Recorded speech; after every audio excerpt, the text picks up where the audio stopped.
Olá, sejam todos bem-vindos e bem-vindas. Eu me chamo Débora Karpovich, sou doutora em História e autora do livro Ciganos, História, Identidade e Cultura, ganhador do edital FUNPROARTE 2016 e do edital FAC 2020. E a nossa aula de hoje, então, o nosso tema de hoje é representação dos ciganos através do olhar dos viajantes. Esse tema é um tema muito caro, né, e muito importante. Por quê?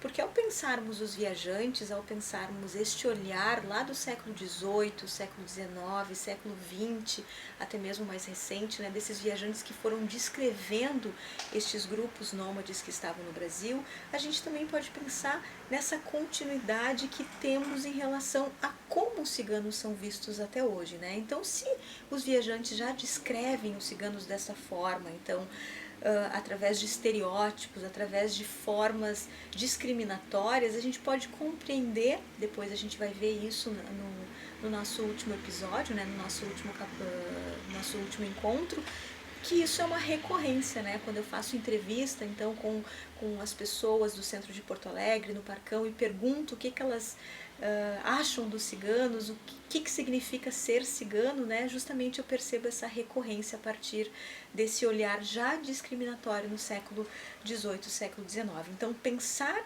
através deste olhar do passado é importante para a gente ver, então, essas continuidades, né? dentro da nossa história dos ciganos. Então, o que foi feito dentro desse estudo, né? Qual foi o método que eu utilizei?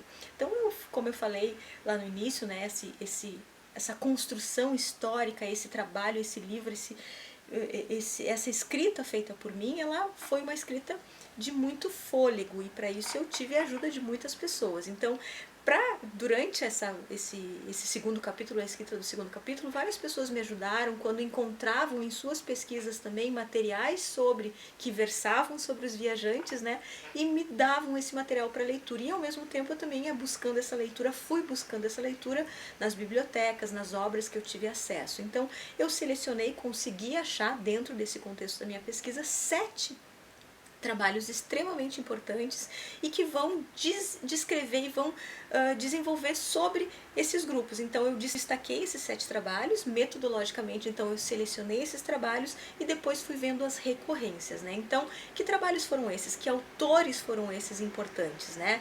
Jean-Baptiste Debré, um clássico, né, conhecido, e tem muitas obras dele, inclusive pinturas que mostram, né, que falam dos ciganos. Saint-Hilaire, também extremamente importante, que vai ter relatos sobre os ciganos. Henry Koster, Maria Graham, Daniel Paris Kidder, James Wells e Berilo Neves. Esse vai trabalhar um pouquinho do Rio Grande do Sul, né? Vai ser um relato bem interessante, né? Apesar de discriminatório, mas bem interessante. Então, lembrando que eles vão trabalhar século XVIII e século XIX, e o Berilo Neves século XX. Então, partindo dessa análise, né, os temas que vão ser recorrentes. Então, eu fiz essa sistematização, essa categorização desses temas e fui vendo o que havia de recorrência destes dentro da fala desses viajantes, né? E aqui eu vou perceber, então, comércio, aparência, linguagem, nomadismo, religião, roubo e práticas culturais. Alguns temas vão aparecer de forma isolada, mas também eu destaco, e depois eu convido vocês a fazer a leitura do livro justamente para ver isso de forma mais pormenorizada, né? Então, também vai aparecer a questão da educação, a questão das origens, isso também aparece. Isso eu vou descrevendo, então, porque não é uma recorrência, mas vai aparecer em um ou outro autor, né? Então, eu vou observar ao longo dessa escrita, né? Eu vou observar os tempos e os lugares. Então, lembrando que esses autores, né, eles vão fazer essa descrição desses relatos em lugares distintos e também em tempos históricos distintos. É importante a gente destacar isso, né? Então, eu vou respeitar esse tempo histórico e esses locais que são diferentes. A minha ideia inicial, inclusive, da minha pesquisa era fazer essa análise dos ciganos no Rio Grande do Sul, que é o estado onde eu moro. Mas como havia, né, um número muito pequeno de documentos sobre esses grupos aqui no Rio Grande do Sul, eu acabei expandindo eles e pensando nos ciganos, então esse olhar em torno dos ciganos do Brasil. Então até deixo aqui um tema de pesquisa, né, para próximas pessoas que desejam aprofundar esse tema, que há pouquíssimas pesquisas e aprofundamentos sobre esse relato e o uso da literatura de viagem, né. Trago aqui para vocês então uma fala do Debré, que eu acho bem interessante da gente pensar, né? Cito então, né? A caça dos ciganos caracteriza-se tanto pela capacidade como pela velhacaria. Vejam, é uma expressão muito forte, né? O que ele quer dizer com velhacaria? E percebe-se um olhar muito discriminatório ao longo de toda a fala, ao longo de toda a escrita desses viajantes, né? Mas antes de adentrar no tema específico, né? Já estamos no tema dessa análise, né? Mas antes da gente adentrar especificamente o que esses viajantes falam sobre os ciganos, eu queria pensar sobre essa fonte, né, de literatura de viagem. Então, o que essa fonte possibilita, né? A literatura de viagem, ela vai pensar, ela vai nos possibilitar vários aspectos, vários estudos, né? Dentre estes, a literatura de viagem procurou pensar sobre a questão da geografia, sobre a questão dos aspectos culturais, sobre a questão dos aspectos geográficos, né? E daí a gente vai pensar nas grandes navegações, né? Que desde antes, mas enfim, para diminuir esses perigos, né? Mas o que desperta? Qual é a importância disso? Porque esses relatos de viagem vão voltar para a Europa, né? Vão circular e vão despertar nessas elites cultas, nesses políticos interesse, né? Por possibilidades até mesmo de descobrir o que existe nos trópicos, que pessoas são essas ou que locais são esses, que possibilidades são essas que a América tem a dispor, né? Então isso é bem interessante da gente observar dentro da literatura de viagem. Dentro desse contexto a gente vai ter temas então como fauna e flora, organização das cidades, costumes e culturas, e daí eu venho, né, com justamente a questão do olhar para o outro, o olhar deste europeu olhando para os ciganos, né? Em meio a essas descrições, em meio a estas paisagens, a este clima, a esta geografia, eu vou ter essa representação. Então eu vou ter esse olhar para o outro enquanto diferente de mim, né? Esse diferente que desperta curiosidade, esse diferente, esse autóctone, este negro, este escravo também, como a literatura vai bem colocar, e dentro desse digamos, desse calendoscópio, a gente vai ter o cigano. E daí esse olhar especificamente sobre o cigano é que a gente vai pensar agora e ver como estes autores então vão relatar este povo tão diverso e como que isso foi desenvolvido ao longo desses séculos. Observando então esses viajantes, né, essa recorrência desses temas dentro dessa literatura de viagem, né, o comércio, a aparência, a linguagem, o nomadismo, a religião e o roubo, vamos pensar então agora como que isso aparece especificamente. Então é importante destacar que isso são percepções dos viajantes do século XVIII, século XIX, século XX.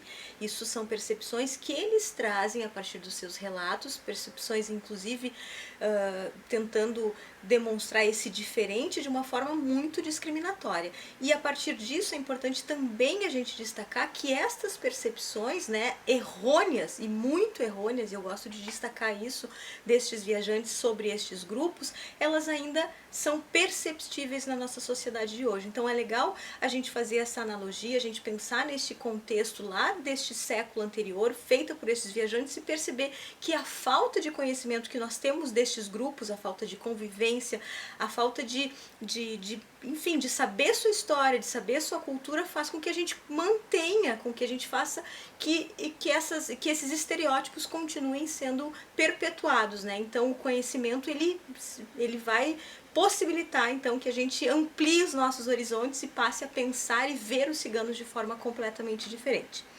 Então eu começo aqui pelo comércio, né, que é uma recorrência dos 7 viajantes, 5 deles, na verdade 71,5%, vão relatar o comércio como uma prática extremamente importante, né? Então ele vai aparecer como comerciante ambulante, na troca e venda de produtos, no contrabando. Então eles vão destacando também dentro desse tema comércio a recorrência, né, no mercado formal e informal. Então, como uma prática de sobrevivência, isso também é destacado pelos viajantes, né? Eles também, isso é bem interessante de pensar, até para a gente pensar o contexto do Rio Grande do Sul, né? Que era o meu objetivo inicial de pesquisa, como eu comentei antes, mas na venda de cavalos, na venda de mulas, e também aqui há o destaque muito forte, praticamente todos os viajantes vão destacar sobre a venda de escravos, principalmente a partir de 1808, da vinda da família real para cá. Então eles vão destacar que os ciganos vão vender escravos, né? Serão grandes vendedores de escravos e principalmente escravos de segunda mão, inclusive o termo utilizado pelos próprios viajantes. Outro tema que aparece, né, com uma recorrência muito grande é o roubo. Então, dos 7 viajantes, 4 deles vão falar do roubo. Então, 57,2%. Então, também é um tema bem forte, né? E como que isso aparece? Ele aparece muito ligado ao comércio, como uma prática que é utilizada dentro do próprio comércio. Então esta representação, ela foi construída desde o primeiro contato do cigano com os europeus. Então, desde o século XV, os relatos que a gente tem, inclusive os documentos, vão mostrar então a questão do roubo como algo bem forte, e este roubo ligado ao comércio, né? O Debré vai tentar destacar isso, inclusive ele coloca, né, em uma das características quando ele descreve o roubo, ele fala da raça cigana, né, tentando então menosprezar, tentando diminuir os ciganos e colocando eles como uma raça, como algo inferior, né? Então todos os viajantes vão tentar valorar, né, no caso, a sua raça em detrimento da raça dos ciganos. Eu acho importante a gente destacar isso, né? Ele comenta, né, eles são ávidos por lucros, né? Esta casta é diferente da existente da população do Rio de Janeiro, ele destaca no seu relato de viagem. Já o Saint-Hilaire também vai falar desse comércio e desse roubo, né? Vai pontuar isso, relatando, trabalhando, né? Dizendo que os ciganos praticam o comércio, e dentro deste comércio de muares e de mulas ele vai traficar também escravos e também vai praticar o roubo, né? Então essa mistura entre a prática do comércio e a prática do roubo também está presente no relato do Saint-Hilaire. O Henri Coster destaca o comércio também muito importante como uma característica peculiar dos grupos, né? A compra e venda de cavalos e de objetos. Vejam que os cavalos junto com os escravos estão muito presentes, né? Ele diz, eles vão errando de lugar em lugar, em grupos de homens, mulheres e crianças, permutando, comprando, vendendo cavalos e ninharias de ouro e prata. Então isso é bem interessante perceber esse olhar dele. E a Maria Graham, então, ela faz menção aos ciganos, mas tentando descrever eles essa prática do comércio e destacando que os ciganos são extremamente ricos, né? Alguns deles dedicam-se ao comércio e são extremamente ricos, né? E ela fala que ela não pode destacar então quanto ao roubo, porque ela não teve muita convivência, mas que, então isso é bem interessante de pensar, mas que ao chamar um homem de zíngaro ou cigano, né, equivale a chamá-lo de velhaco. Então ela, na sua fala, ela já percebe esse tom discriminatório desde observar como os outros percebem isso, né. James Wells, então, ele vai falar do roubo e destaca as mulheres, né, que elas são muito bonitas, mas megeras, né, ele usa o termo megeras, que além de pedirem um pouco de tudo, né, elas pedem muito, aproveitam a oportunidade para roubar, então, tudo que estiver na sua frente. Então vejam como é forte a fala desses viajantes, né? Então ele vai reafirmar o que os outros já haviam falado, né, descrevendo também sobre o comércio de escravos, sobre o comércio principalmente de escravos nos seus relatos, né? Outra parte importante é sobre a aparência, né? Ele já venho aqui contextualizando principalmente a questão das mulheres, né? Mas a aparência vai aparecer também com a mesma proporção. Então, 4 dos 7 viajantes vão falar da aparência dos ciganos e todos eles então destacam, né, a questão do exótico, a questão das vestimentas, da aparência física e dos hábitos de higiene dos ciganos. Isso é bem importante destacar, né? Eles vão, isso é a recorrência dentro dessa questão da aparência, né? Então o Saint-Hilaire, ao falar da aparência, ele fala dos homens, né? Homens com barbas e cabelos compridos, né? Contrários aos costumes da época. E o Henry Koster vai destacar, né, salienta a brutalidade da raça. Então vejam que o termo raça, ele é muito forte, ele vai tentar destacar, né, que é uma raça, que é outra raça, diferente da nossa, como se colocasse eles à parte, né? Isso é muito forte. E o Koster ainda continua, né? As mulheres viajam, vai destacar, né, a forma como as mulheres viajam e como os homens tratam os seus cavalos e suas cargas. Então ele vai tentando mostrar dando valor a isso, né? Na verdade, de forma valorativa, mostrando, tentando dizer que a raça dele é superior à raça dos ciganos, né?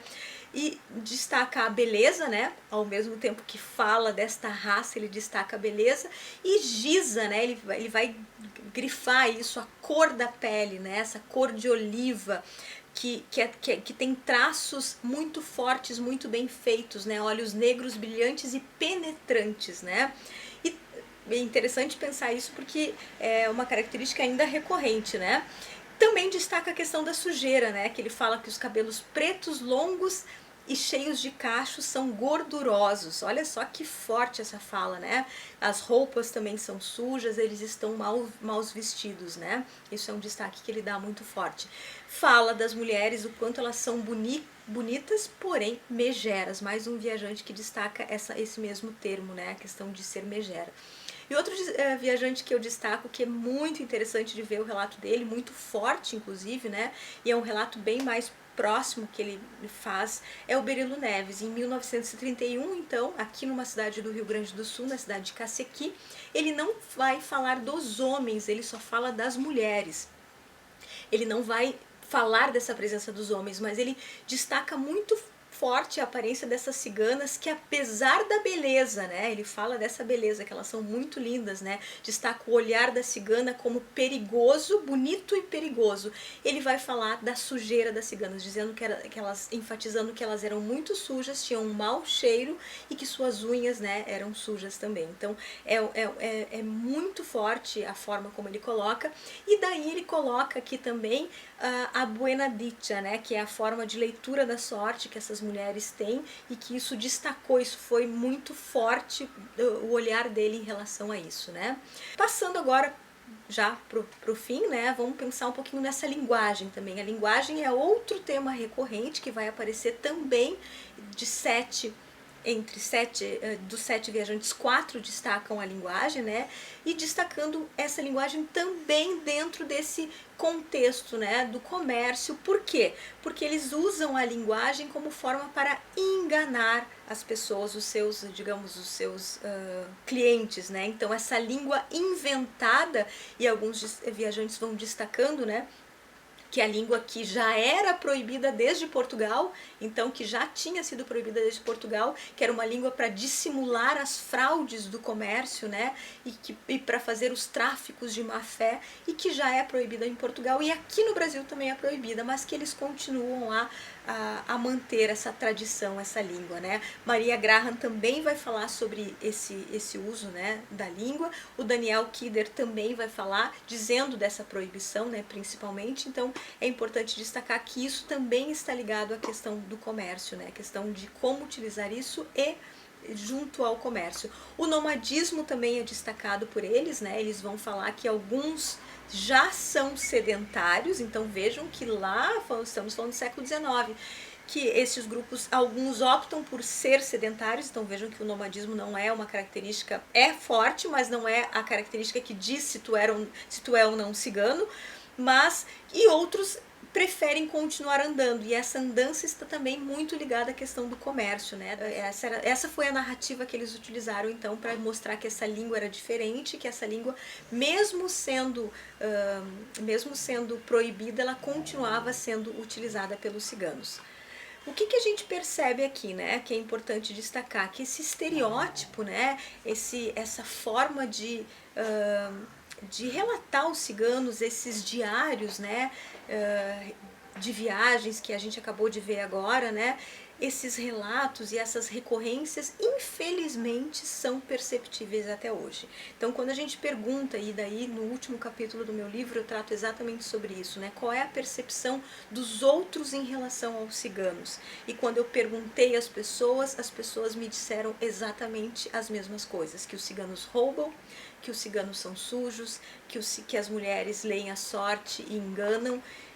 Só que quem conhece de fato um grupo de ciganos, quem convive com um grupo de ciganos, quem conhece a história verdadeira dos ciganos, sabe que isso não é verdade. Então, o desconhecimento, a falta de contato com esses grupos, a falta de informação sólida, de pesquisas sobre esse grupo e da divulgação, inclusive de políticas públicas de inclusão desses grupos, faz com que a gente continue mantendo esses estereótipos até hoje. Então é extremamente importante o conhecimento, é extremamente importante buscar informação, é extremamente importante verificar as fontes para que a gente não saia reproduzindo isso que a gente acabou de ver agora, que são relatos lá do século XVIII, século XIX, século XX, que até hoje estão presentes, infelizmente, na nossa sociedade. Muito obrigada. Terminamos aqui então o nosso segundo episódio e espero vocês no próximo. Muito obrigada.